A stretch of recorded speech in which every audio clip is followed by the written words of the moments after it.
it was the only way to do it, was to, you know, to go at it all guns blazing, and it was intense, and it was intense all the way through. And I mean, like, we shot in sequence as well, pretty much. We were really lucky to have a week's rehearsal before to choreograph some of the kidnaps and rehearse with each other. But we started with the kidnap, and then, you know, and so it was from day one, it was full on. But it kind of... But yeah, I mean, if we had too much time, if we had a longer shoot, we'd had too much time to think about stuff. You drove yourself up the wall because of some really dark stuff. But I mean, as Gemma says, we just had to get in amongst it. There was a real sort of banter going on between people. At the same time, they were very respectful of the work that we had to do.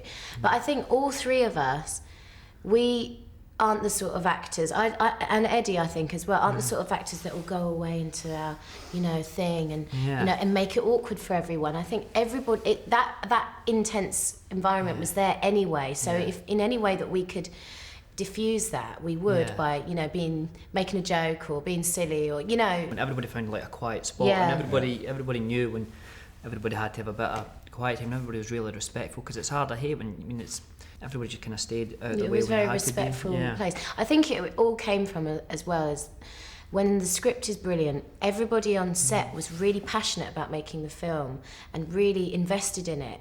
And so everyone was, in their own way, whether they were hanging a picture or operating sound or camera, you know, everyone was really intent on doing the best job they could. I think a lot of that's to do with Jay. Yeah. I mean, Jay was a brilliant director. I mean, he's just so calm, you know, he's really laid back, and at times considering it was his first feature as well, he just knew exactly what he wanted, and that just transcended the whole cast and crew, you know. Everybody just felt calm, and we always had time to do anything, and you felt you trusted, you know, where he was taking you. And it's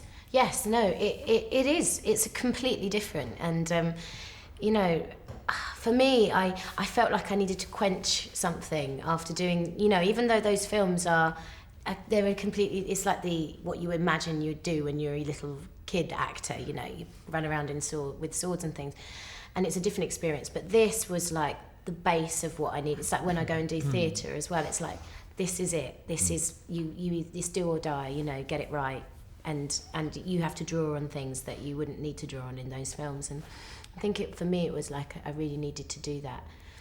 My Name is Joe with Peter Mullen, like, that's what got me into acting. I saw that. I mean, well, maybe I'm being a bit over patriotic here, but My Name is Joe and Trainspotting, because it's just characters you could relate to, and they're just brilliant filmmaking and brilliant performances. Okay, I've got such a really weird, diverse mix, but anything by Haneke, especially, I know it sounds really bad, The Piano Teacher, and Dancer in the Dark was the film that inspired me the most. But then one of my favourite films of all time is Mary Poppins.